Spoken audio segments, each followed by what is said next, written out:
Hello friends, my name is Archana Shah, anatomy and physiology के first number पे हम लेके चलेंगे। The study of body structure is called. ठीक है, बॉडी के स्ट्रक्चर को हम क्या बोलते हैं? एनाटॉमी, फिजियोलॉजी, पैथोलॉजी और बायोकेमिस्ट्री। तो एनाटॉमी, एना मीन्स होता है कट, टॉमी मीन्स अपार्ट। ठीक, अब बात करते हैं इसकी और डिटेल की। Anatomy focus on body structures, it organize and relationship. मतलब कि जो हमारी बॉडी के ऑर्गेनाइज स्ट्रक्चर है वो सभी हमारे एनाटॉमी के अंतर्गत आता है। डिटेल में चलेंगे कि जो ये एनाटॉमी है वो कहाँ से ली गई? ग्रीक भाषा से ली गई है। और एनाटॉमी में ग्रीक भाषा में एनाटॉमी को क्या बोला जाता है? एनाटॉमी ये बोला जाया करता था। फिर उसके बाद में हम बात करते हैं कि जो हमारा स्ट्रक्चर है वो बना कैसे है। जैसे कि फर्स्टली हमारा रहेगा सेल, फिर उसके बाद में रहेगा टिश्यू, फिर उसके बाद में रहेगा ऑर्गन सिस्टम,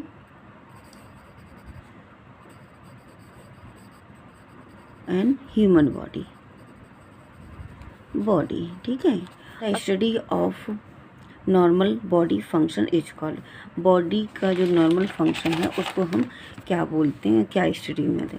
तो अगर इसमें दिया गया एनाटॉमी, फिजियोलॉजी, हिस्टोलॉजी और एम्ब्रियोलॉजी। तो एनाटॉमी तो पहले ही समझिए कि उसके स्ट्रक्चर, और फिजियोलॉजी क्या है? फंक्शनल। ठीक है, ये इसका मतलब कि राइट आंसर है।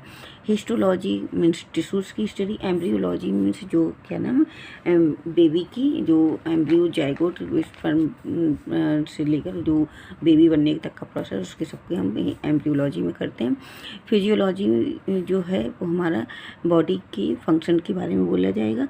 तो जब हमारा ऑर्गन से ऑर्गन सिस्टम जब आया तो वो हमारा सब किसमें चला? फिजियोलॉजी में। तो physiology deal with how the body system function is maintain life. ठीक है, जो फिजियोलॉजी है वो डील करती है बॉडी के सिस्टम को, उनको फंक्शन और हमारी लाइफ को मेंटेन बना के रखती है।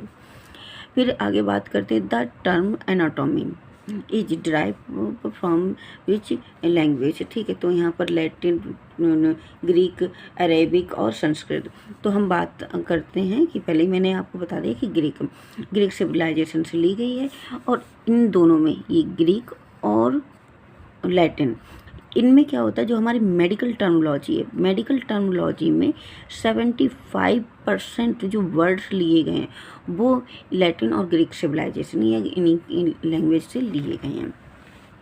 ठीक है, फिर बात करते हैं इसकी डिटेल की। Anatomy comes from Greek word. ठीक है, वहाँ पर एनाटॉम बोला जाता था और मीनिंग डिसेक्शन। ठीक है, मतलब कि उसको काट करके अलग अलग करके देखा गया।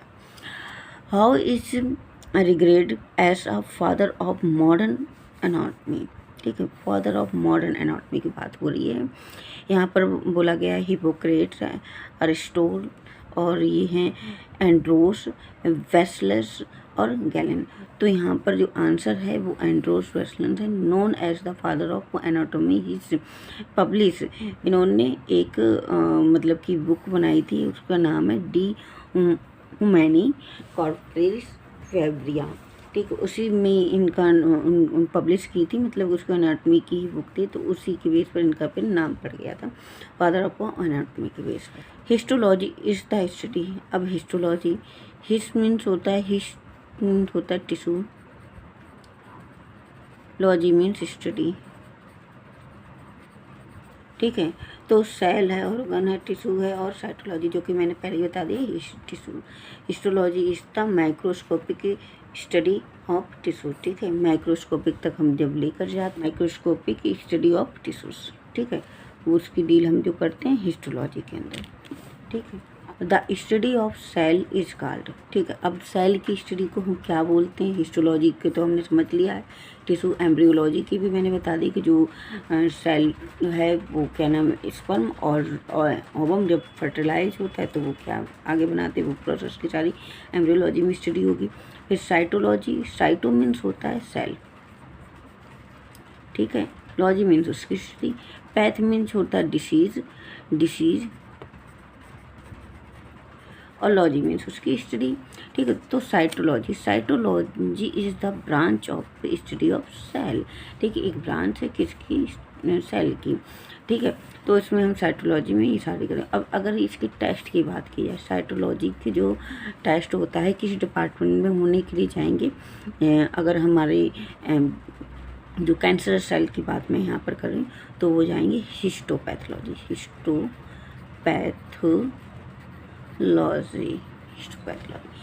द स्टडी, आगे बात करते हैं, the study of development change from fertilization of birth is.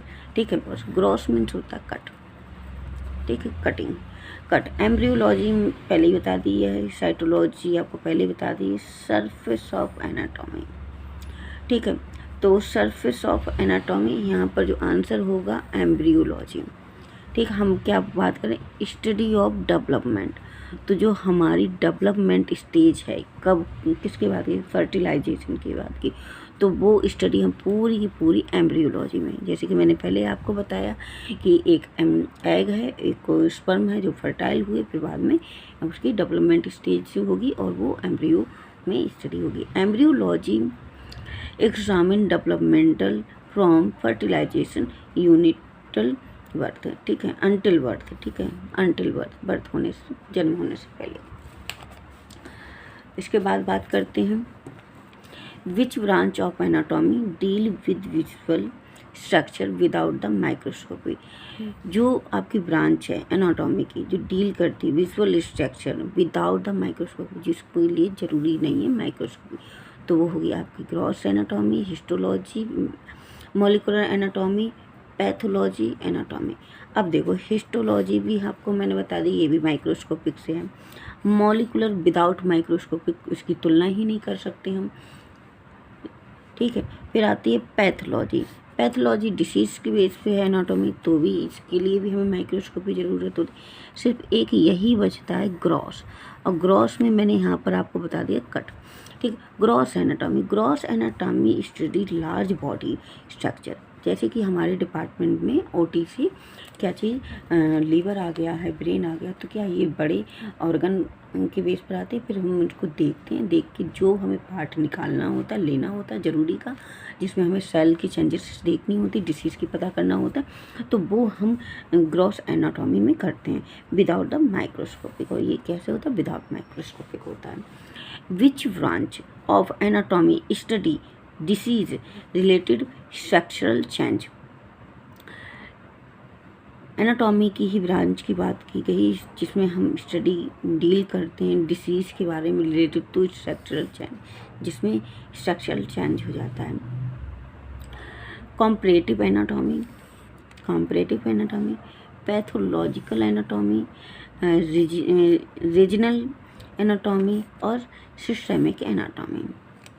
इसमें जो आपकी एनाटॉमी आएगी वो आएगी पैथोलॉजिकल एनाटॉमी। कहाँ बोला कि जब कोई स्टडी लग गई, डिसीज़ हो गई, जब किसी व्यक्ति को डिसीज़ हो गई है, उससे रिलेटेड उसके स्ट्रक्चरल में चेंज आ गया है, कि इसमें एनाटॉमी की ब्रांच में किसी भी, ठीक, तब वो उसको हम पैथोलॉजिकल एनाटॉमी करते हैं।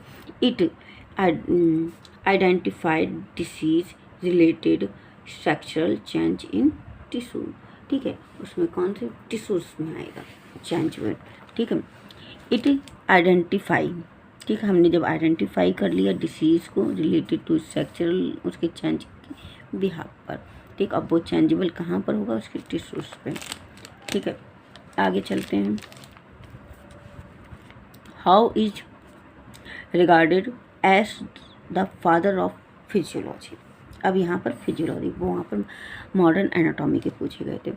तो क्लॉड बर्नार्ड, हिप्पोक्रेट, गोलन और एरिस्टोटल। तो यहाँ पर आएंगे कॉल बर्नार्ड, ठीक है। Is known as the father of physiology, ठीक है। ये क्या है, फादर ऑफ फिजियोलॉजी के नाम से जाने गए हैं। Because he introduce the concept of internal environment which become the basic of homeostasis. अब होम्योस्टेसिस का मतलब होता है break down of cell, break down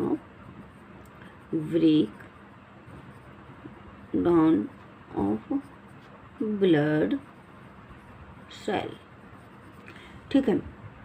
उनके बेसिक चीज़ के बेस पर उनके अब ये कैसे हो गया इंटरनल इन्वायरमेंट। अब इंटरनल इन्वायरमेंट की बात की जाए तो हमारी बॉडी के पीएच पे डिपेंड होता है, ठीक है, और हमारे टेम्परेचर पे डिपेंड होता है, ठीक है। तो ये सारी चीज़ें उनके बेस पर हमारा जो होम्योस्टेसिस है वो स्टार्ट हो जाए, यानी कि blood break down of blood cells, ठीक है। Because the introduce the concept, इनका जो कॉन्सेप्ट था वो environmental change, internal environmental change हुआ, become the basic of homeostasis होगा फिर उसके बेस पर, ठीक है। इसके बेस पे ये क्लॉड बर्नार्ड जो हैं वो फिजियोलॉजी के जनक बोले गए।